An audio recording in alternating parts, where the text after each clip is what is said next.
John woke with a start, not recognizing his surroundings.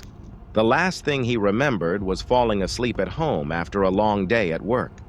He stood up and realized he was in a dark, expansive cave, the walls glittering with embedded crystals.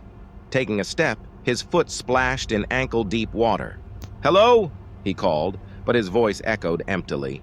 No answers came. Wading through the cold water, John started exploring the cave. It twisted and turned endlessly, the crystals flickering hauntingly in the dark.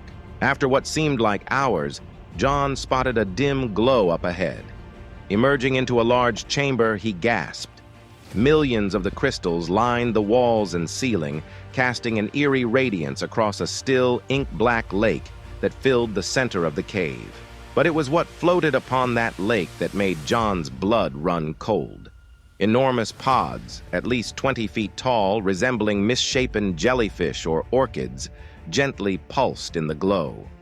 Within each translucent sac, humanoid shapes writhed and changed form.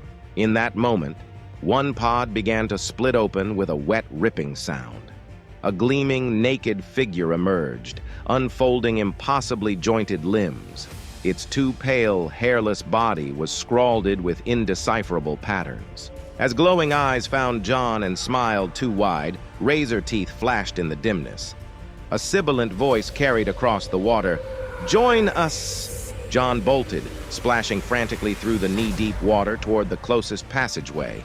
But as the thing glided implacably after him with waves of nightmare fluidity, John knew this was no place of earth. He woke again with a gasp, pillow wet with sweat.